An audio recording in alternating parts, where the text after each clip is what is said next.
game, and definitely excited for this one to start out because the bans are already coming through, and we went over a couple for Cloud9, but I also want to throw in there some for Spectate, right? Wolf on the Lulu. He plays so much Lulu. It has not yet found its way onto the ban phase, but yeah, that for him in summer was incredibly big. And if we are talking about Faker, you know, Cassiopeia definitely had a lot of success for him this summer as well. Rakan banned out those engaged supports that can also use the Ardent Sensor. Of course, don't want to give anybody that opportunity. Sejuani taken away as well. Hallmark, Tank, Jungler, Kalista, and Galio rounding out the bans thus far, but leaves us with a lot of interesting first pick potential. Yeah, it certainly does. Of course, Tristana is the next in line, it seems to be, with AD carries when Kalista has been removed. But with the Lulu that you mentioned, champions like Kog'Maw is going to be a prevalent feature. Champions like Varus can also go quite well with Lulu to have that excess lane control if that's the goal of your team in draft. And of course, Varus has been rising in priority across this first day. Not a pick that we saw a whole ton of coming into this tournament. The play-in stage popularized it, and we're seeing a lot larger regions pick it up as well. And it seems like Spectate are pretty comfortable and very happy with their late game and playing into Ardent Sensor and winning 5-on-5s later and playing around objectives. Yeah. So they ban out some early playmaking supports, attacking Smoothie there and attacking some of the mobility here. The Galio that you talked about, Jensen showed in mid lane, Impact displayed at top lane. So it looks like Spectate are trying to take out any of those kind of surprise cards or big playmaking champions and just try and grind it down to standard. And we heard it from the desk. So often, if you want to beat a Korean team, well, maybe you can find those leads in the laning phase, but much harder to actually bring it home when it comes to macro. But Cloud9, they're packing some late game punch here already with their first two picks. Yeah, I actually do like that they are taking this away from Lulu, mentioned there, for Wolf, and combining that with Tristana definitely has seen success. Makes it harder to pick something like a Twitch as the AD carry. Usually means the Kog'Maw is the expected. So once again, when we look at the first three champions from Spectate, they make a lot of sense.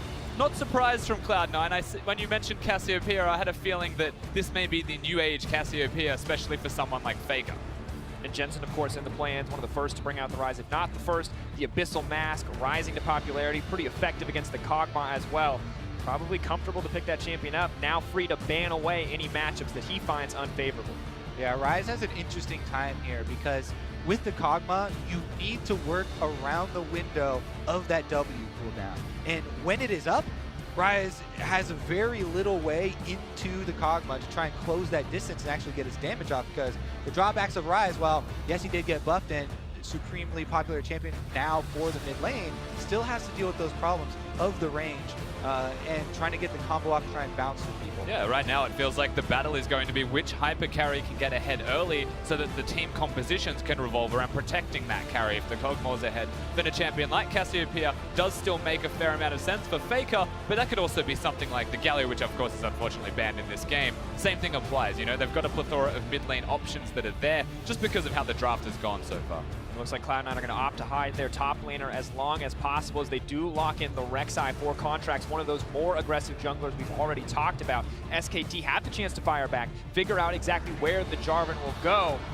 Faker debating exactly what he wants to take into the matchup. I guess the question alongside this pick, whatever Faker goes for, is the Jarvan going into the jungle, or is the Jarvan going towards the top lane with Cho'Gath gone? Mlxg obviously being one of the more prevalent options. Huni could pick that, take it away from Impact if he'd like, and round out their team composition very nicely. Of course, Faker 7-1 on the Cassio as well, so definitely a terrifying pick in his hands. Not that any pick isn't. It is Faker, of course, and sadly for Huni, he loves to play those carries, but it's looking grim as the countdown ticks down that it might just be Mlxg on the top side of the map serving the needs of the team and not himself. Yeah, SK Telecom, as we said, it looked like they were just trying to boil this game down to a fairly standard, meet up 5-on-5, go front line to front line. They've got incredible backline damage here with a Janna protecting them, and now with the Mlxg in addition to Jarvan, they have the engagement that they would want. And the tanky front line as well. This is one of those moments where I was going to say that it's not expected or in the meta, but it's necessary for the team composition of Cloud9. I just didn't actually think it would happen. Chose not to say it. Nautilus is the lock-in for Impact, and when you look at the draft and how it's panned out, they need that Nautilus. There's a Rek'Sai in the jungle. The crowd control is honestly lacking, and they needed that second engage tool or complementary crowd control source to really round out their comp. We got to see a tiny bit of resurgence for Nautilus in top lane in solo queue only during the Korean boot camp, in that Korean solo queue, but one of the big points from Nautilus is always the point and click ultimate. put that sucker on Cassiopeia or on Kog'Maw, and that's the carry that they're going to dive on. Banshee's Veil really the only answer, because by the time you cleanse it away, by the time you QSS Mikhail's, it doesn't matter. You're already knocked up and you could already be taken down. Guaranteed way to force the fight in a historic top lane tank matchup.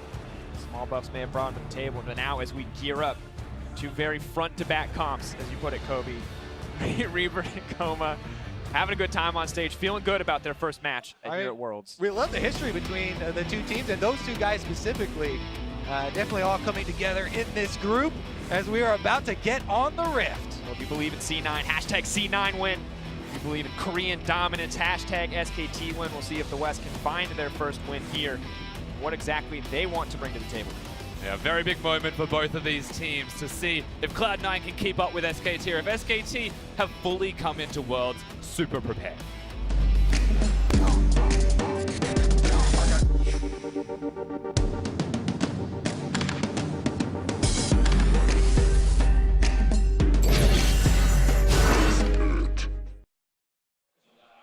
Here it is, folks, the 5th game of the day. SKT, representatives from the LCK, Cloud9, representatives of the NALCS.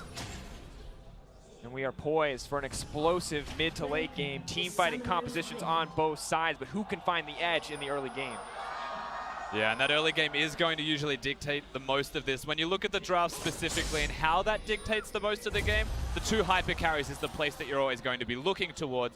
But it's not just the bottom lane that we have to discuss and look at. It's this middle lane that we're looking at right now. Jensen, usually the biggest win condition of Cloud9. Sneaky stepped up lately, but Jensen's always the rock of the team. You've got a Jarvan and a Rek'Sai, though, that might want to come towards that middle lane. Very good champions to gank the lane.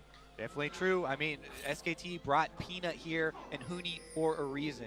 They said it was a lot for experience for Huni, but Peanut, definitely a guy that is very willing to go aggressive early on. And we'll see if he does, play around Faker, play around the Cassiopeia in the mid lane, at least in the early stages. Both junglers kind of feeling it out, seeing if they can get in, get a little bit of vision down, get something else. Right now, it's Contractz just trying to defend his jungle. Doesn't want anything to do with that Jarvan. Looks like it will be the leash coming in for Peanut in the early game, so we'll have a slight edge in terms of clear speed, at least for now. And so far, of course, with the early pathing of both junglers, you'll see most of the pressure be around the bottom side of the map for Contractz, perhaps the top side of the map for Peanut, unless he chooses to be aggressive and engage. And because he has the duo lane going for him, the option's there for Peanut. It's just a super risky thing. However, Faker's going to make it a bit easier if he'd like. Pushing forward already in the lane, playing so aggressive as the Cassio, not afraid to burn some mana, just put Jensen on the back foot. Level 2 will decide so much, however, when it comes to this matchup. Faker always confident, definitely is on this champion as well, specifically likes to go for the harassment super early on. Chug that corrupting potion while you go for your trades. He gets the burn down, he tries to push them back through the minions, trying to deny it a little bit that way. Jensen does step up and gets the rest of them there, but it looks like both junglers will just be going for the level 3 clear on top side very quickly, as Peanut has made his way up there as well. Contractz just does the red quadrant clear, so he could come over and at least use the passive to try and scout out Peanut. Nautilus, of course, a champion with a lot of CC to set up the plays. Needs to land the dredge line, but if he can, might be enough to give him an edge in that tank matchup. Impact would be happy to take it. Very conscious moves from Contractz here. He's super aware of what Peanut wanted to do on the Rift by going for those Krugs. Now has extra jungle to clear, and the distance between his jungle camps is significantly smaller. And so he'll have an experience lead if this continues to play out as it is. Yeah, it's always nice to see the Rek'Sai Tremor Sense used in pro play there. A little bit of extra scouting early on definitely goes a long way. Now Contractz back to clearing the other half of his jungle, whereas Peanut has decided to take domination of the river. Both scuttlers taken by SKT to provide that extra amount of control. Yeah, and it really makes it hard for a jungler to gank when both Scuttle Crabs are there. But Rek'Sai is one of those unique champions that can get over areas and walls that most junglers shouldn't be able to do. So there's always a world where Contractz can still get that gank off. It means the execution's really hard. Thing is, none of those openings are around mid lane. Look at the wards in addition to the Scuttle Crabs. They literally cut off all the angles that Contractz would try and go mid for. So they're saying, yes, Rek'Sai's tricky. You can try and weasel away in somewhere, but it's not going to be towards Faker. And putting mid lane in that vacuum is terrifying, because while Jensen looked dominant in the NALCS, these guys have history against each other, and it is not a good look for Jensen. Yeah, they only showed one part of the stats there before, which was the averages for the seasons. Now, if you actually match them up against each other, Faker definitely took first clap. And that's the big thing, you know, play-ins, his CS difference was incredible, Jensen, and now he comes to the world stage. And the last time he did, Faker was able to give him a cheeky clapping, so hard task. Definitely the case, and of course, you mentioned it earlier, Rusty, we haven't seen the full strength of Cloud9 quite yet. We don't feel like they've been 100% tested as showcasing their dominance across play-ins. And now what can they show us up against SKT? Because it's definitely a do-or-die kind of game in such a close group. Super passive starts as well. The mid laners namely not being active at level 2 for the Cassiopeia means they're looking towards those tier purchases. And now one of them has got that. Jensen is going to be around and a little bit stronger in the current moment if junglers choose to interact. Yeah, I mean, this is a little bit of an exciting interaction because everything else has been fairly calm and focused on defensive farming and cutting off pathways. But that was Peanuts having the confidence to go grab that plant because Rise had recalled. Now Contractz is getting a bit aggressive on him, trying to chase him back. And the earlier experience advantage that we mentioned from Contractz through his pathing, through his clearing, has given him level 5 to 4 in advantage, something that does mean a lot. Yep, Scuttlers do give vision, they do give control, they do give gold, but not a lot of experience, and they're kind of out of the way, so it delays your really efficient pathing through clearing out the jungle. Now Contractz goes for an invade. If you look at the mini-map, he's trying to chase Peanut off the Gromp even.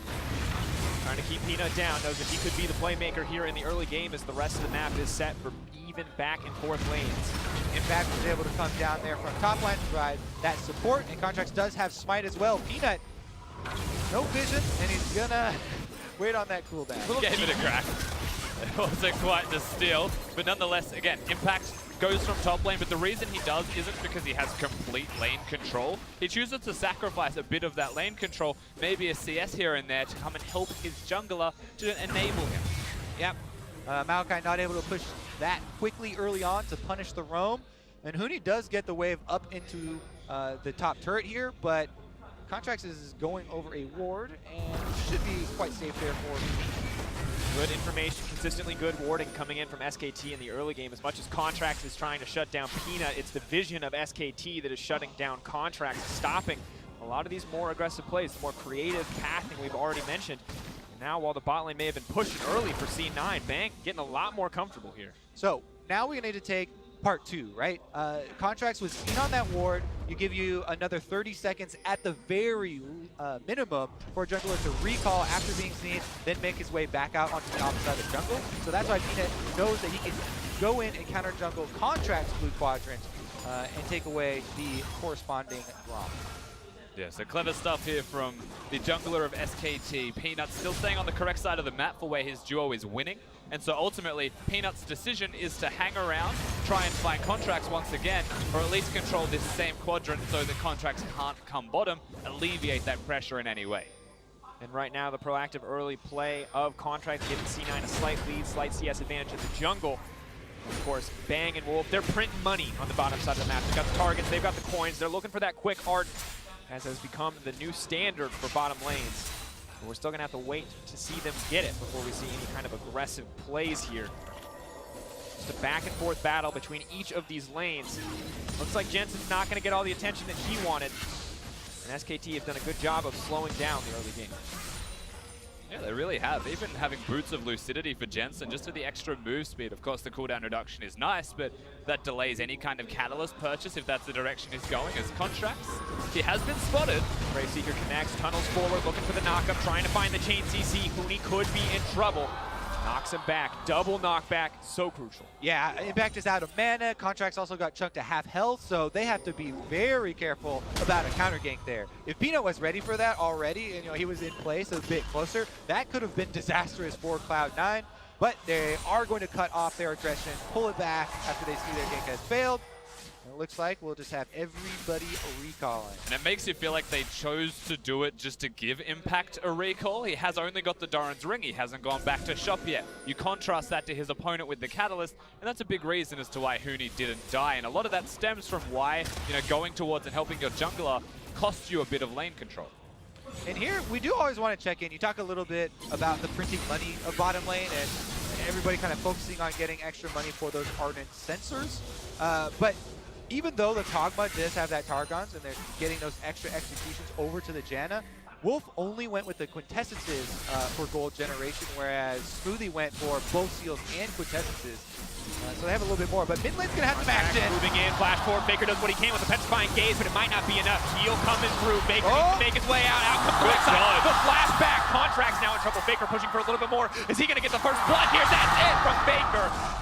Super clean outplay there. You wait until the Rek'Sai shows for the ultimate as he's coming forward, as she is coming forward. Then you flash, you can dodge the damage. Faker never scared for his life there. Turns it around, gets the kill, and the collapse from SKT to punish Jensen as well. Huge, huge opening here. Yeah, exactly. Getting 2 kills for the price of just trying to kill Faker, and he doesn't even die. The summoners are gone, so Cloud9 could come back to the middle lane if they want to try and again, but how much they lost for just the one play is very substantial. And that's double buffs on the Jarvan, double buffs on the Cassio, and it's not like Jensen and Contractz kept their flash either. That's a tough ask, and we can see the play one more time. And it's super forced from Cloud9 as well. The ultimate was fine from Faker, but this decision to dive, the timing of the flash, all incredible, and then Contractz with nowhere to go. At the same time, Jarvan going towards the middle lane. They'll make the play, and there's no ulting out for that rise. Yeah, that timing did take people a little while to get used to, but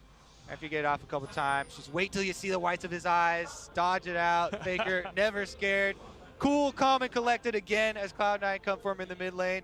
Now, though, this does change the face of the game a little bit. We'll see where these extra wards are going to go.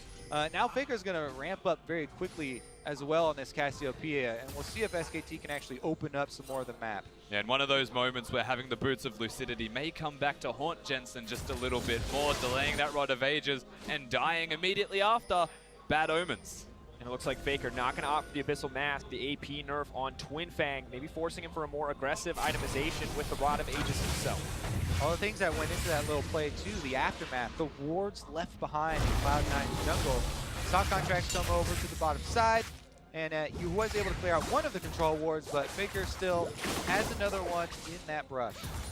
It's repairing the damage though ultimately in the end, and that does get Kog'Maw closer to his 1-item spike. And granted, Sneaky will be trying to scale himself. You're looking at the item build from Bang and saying perhaps the 1-item spike is just that little bit stronger for him. There's less RNG involved, of course, with it. Windsuits plus the Ardent Sensor, also quite terrifying.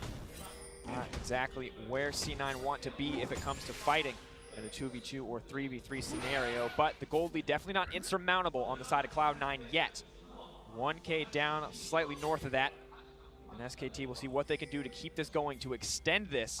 Pressure a little bit on Cloud9 to find a way back to stop the snowball from going any further. And just look at the amount of deep vision. You know, this punish from SKT is still taking effects. Both sides of Cloud9's jungle have deep wards from SKT in them. So they see the swap coming out from Cloud9. They see the move already before Cloud9 are showing past the halfway point. Huni shouldn't be surprised here. It does take a little bit of damage, but reinforcements are already on the way. You know, Wolf and Bang headed up there with the Janna Kog'Maw. Should be able to arrive in time. Yeah, the damage is never going to really mean a kill here onto Huni. He'll survive and be perfectly fine. Cloud9, they've actively chosen 2-lane swap, and that's away from a Mountain Drake as well, which is something that SKT could just waltz on over and take. Faker is Cassiopeia, so he'll do it very quickly, and J4's adequate enough as well with his early AD and early strength to take down the camp. And that's Cloud9 reacting almost in a negative way because it feels like they have to. They have to open the map up in some way. Forced to respond by SKT. Play not going to get them much for now as the bot lane swaps to the top side, but you bring up the Mountain Drake, you bring up Cassio taking it easily now, and if she takes it easily now, Rusty, that's what you mean she's going to take a Baron, rather, easily later. Could be something important to look at, but itemization starts to complete, and we can see in the end it is the Rod of Ages for Faker. Yeah, happy to get that one at 13 minutes for himself as he returns to lane, though. Impact is setting up to get some punishment down. The backside, Death Star still able to flash forward, looking for the auto, going to get him in with the staggering blow. Peanut goes in as well. Faker has not gone down yet, but he will drop. Peanut not able to get one back, but still a 1-for-1. Yeah, just the 1-for-1 in the end. Faker does die, but Cloud9 throwing everything and the kitchen sink at him just to secure the 1 kill. It's always that at what cost point, but really this time, Contractz dies, yes, but he didn't flash out, he knew he was dead. They tried to minimize the damages. Yeah, I think really the main thing they lose is a few minions there on the bottom side for Impact. Sneaky goes fairly effectively on Bang. Ardent Sensor, though, starting to turn the fight. He knows it. Sneaky going to get out of that one with the Buster shot. Good ult comes in from Wolf as well. Yeah, and accidentally times that super well to knock him out of the healing from Janna. Of course, unfortunately, Janna with Ardent Sensor will still get him close to full with just a few ticks of the Monsoon. Yeah, let's talk about the Ardent Sensors for a while. A little bit more in depth than just everyone complaining about the item, right? Some of the things that make it so powerful are that you get this flat health back upon auto-attacking anything. It's not even just auto-attacking champions. It's auto-attacking anything. So you talk about the health regain afterwards, both AD carries right back up to full. It works on minions, just put the shield on them, and everybody's gonna heal back up. In addition to that, the item itself already extremely gold efficient, even without that passive. So that's why the game has really come to revolve around this item and around people kind of rushing towards the champions that can use that item effectively. And we've started to notice people innovating as well, not going towards any kind of lifesteal, even just going towards fervor of battle as their keystone mastery, knowing that the healing does make the difference. And speaking of bottom lane, Bang, just starting to crush this laning phase. Doesn't even have his first item completed. But a lot of strength from the Janna, the extra AD story, making a huge difference in this laning phase. this feels weird, of course. Huni as Mlxg getting first turret blood solo, but that's what the bottom lane has set up earlier. Against a Tristana and a Lulu, Janna managed to get the structures that low. We'll get hooked, not gonna get knocked up. Nice flash out, buffering the animation on the ultimate. Trying to make it to safety, but Contractz can still look for a little bit more. Does have the knock up, the flash forward. The depth charge will connect. Huni set to fall, but is healing up as much as he can. Cloud9, though, finally going to get one on their own. So they've been looking for a lot of these kills on the solo laners, and Contractz going aggressively for them. They do finally get one here, but as you said, it feels like a little bit trying to make up lost ground here for Cloud9. Let's see what they can actually do with it, though. Troll Ward does go down. Contractz may find himself alone if Impact finishes that recall. Cassio roaming up as well. Miasma would stop any kind of flash over the wall. Contractz has to run for his life. A solid sidestep, but here comes Faker. He needs to get out of there. Contractz is going to be very difficult for him to get out. There's the Twin Fang, and down he goes. Faker going to grab that one. As we said, you know, Impact was recalling right there, channeling it, and Contractz goes very aggressive as soon as he sees Peanut. The recall is completed, and they don't have enough intelligence or enough vision to be able to call that Faker as well is down there. So another kill over for Spectate. And usually when you don't have enough vision, your answer to that is no. Let's just nope out. But the way that he went as well, Contractz now bottlenecks himself into this spot that he can't afford to stay at. He will get chased down in the end eventually with no way out. Compliments of course, using that tunnel. The correct answer here from Contractz was to not take the Krugs at all, but he still took the greedy play, took the risky play, and then went the wrong direction as the way out. And you have to respect it, because you know he's desperate to find advantage. He's desperate to find a small edge, but Spectate has been there so consistently to punish Cloud9 anytime they overstep, and now it's even on things as small as taking an extra Krug game. Faker definitely getting some good money off of the enemy jungler. That makes things even more difficult. Jensen, he does have the later completion on the Rod of Ages, but he's trying to kind of minimize the deficit there.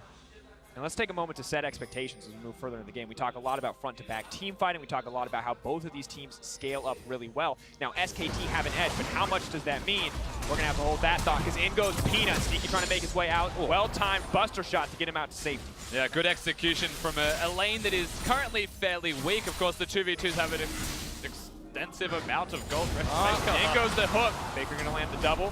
He's going to get knocked up. Staggering blow brings him in. Trying to 1v1 Jensen. Faker, can he turn this one back? Jensen's running for his life. He might just get clapped. He's bringing himself out to safety. Faker going to run. He will get taken down. Jensen gets the kill. He threw a Q as he ulted away. A good trigonometry there from Jensen, and he's able to throw up his flare afterwards as well. But Spectate were very close to turning that one around. Now Impact does find Huni, the member that was not in the mid lane skirmish there for Spectate. Still going to be able to get back to the minions, though, no problem. Still two tanks fighting. Still not a lot going to happen. But Peanut trying to zone away Sneaky and the rest of the squad as Bang looks to take down the tower. A little bit extra tanky, courtesy of that Target's brace.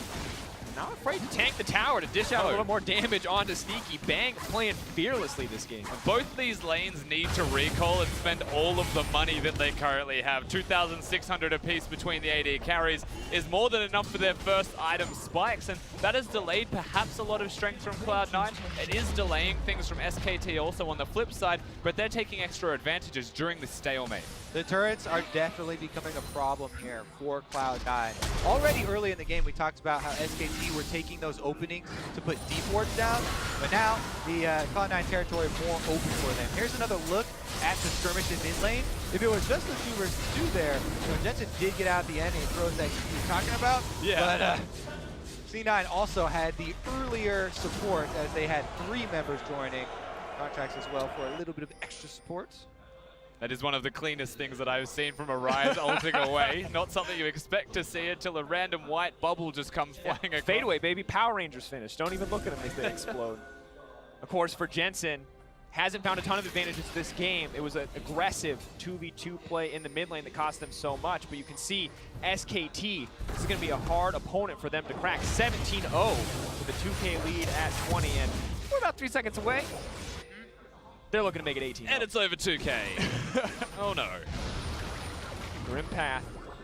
Once again though, the advantage not quite crushing. 2.5K, definitely a significant lead.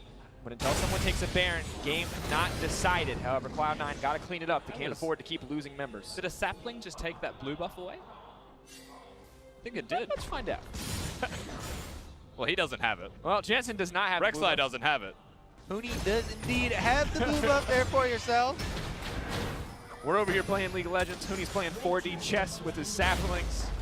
And SKT are going to grab yet another tower to extend their gold lead. 2K may not have been crushing, gentlemen, but 4K looks to be the case. Now waiting for SKT to slip up, to find an edge, to find an opening. But Bang continues to pressure forward. They finished those early items. The Kog'Maw just keeps getting stronger.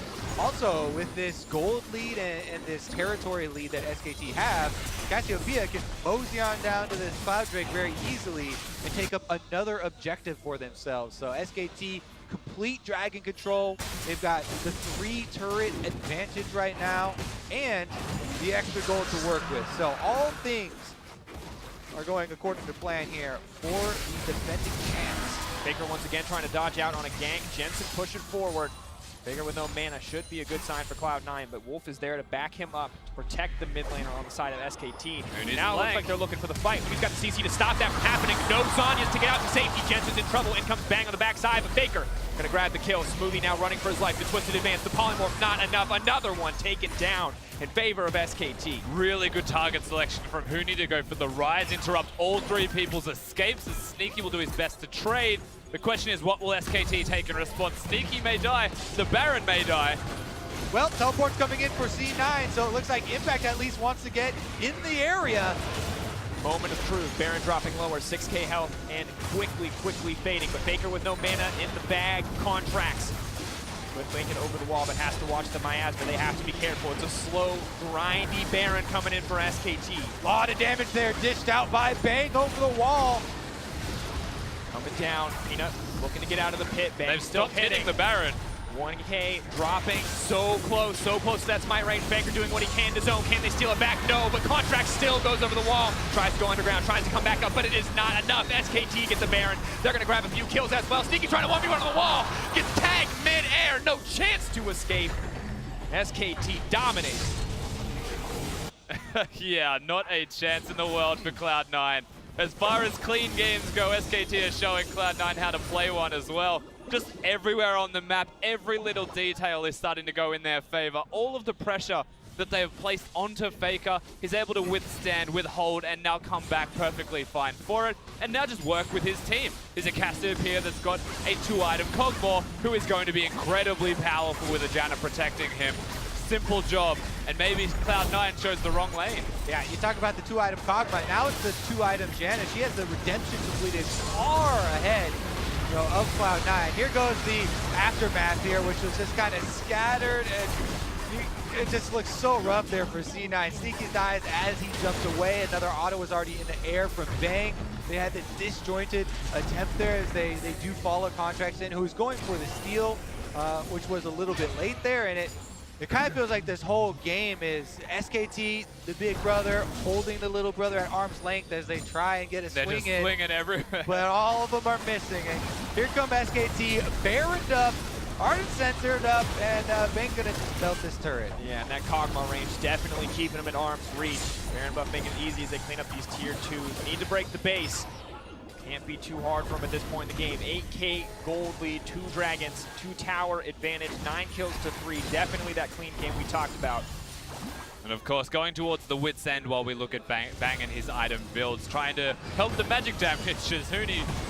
Realm Orb comes in. Huni may be trading his life, but what are they going to get back on the side of SKT? Huni running. Huni trying to stay alive, but it's not going to be enough. Buys a bit of time. Cloud9's mission this game is teach Huni. That'll teach you to leave NA.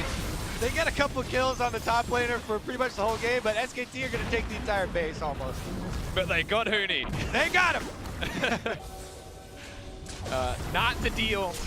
It's their way of saying we miss you, dude. Hey man, it's like a big group hug. Yep. Well, I think Huni's still happy with the end result there as his team grabs an inhibitor, makes it easy, and now Faker continuously pressuring Cloud9, making sure they're not comfortable to enter the jungle. Jensen is Tom cruising right now. Mission impossible. He just noped out of the Mission Impossible. Letter exploded, and he's not going to take the mission. Mission not possible. Now SKT, this is the systematic closeout we expect from Korean teams. Will they slip up? Will they give Cloud9 an opportunity? With a 10K gold lead, it's going to be pretty hard for them to do that. To slowly working their way through these towers. And just with how methodically SKT are playing this, the processes that they're going through right now, just pushing mid lane, knowing that Cloud9 are making the desperate plays, they don't need to change it. Going from mid lane straight to bottom lane. Their top wave is pushing already. That's about a minute away from crashing onto the next turret. If they want, recall, walk back up there. All of these possibilities are there for SKT. Even the Mountain Drake in 1 minute and 30 seconds, when you look at Cloud9's vision control, they can't leave their base. Pack tries to go in, hooks onto a minion, going to take a lot of damage back, but Huni now coming in. He wants to hug NA too, man.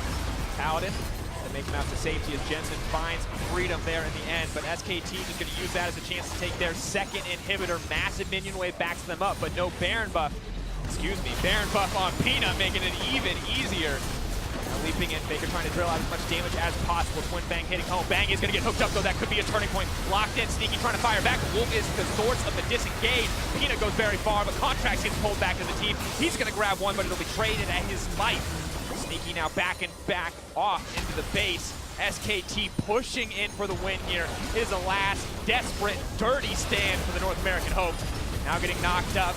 Faker still unrelenting in his pressure as he rips through Sneaky. Cloud9 getting cut through, getting cut down, and it's all expected here as SKT find the clean closeout and yet another win for Korea. Cool, calm, and collected the entire game there for SKT.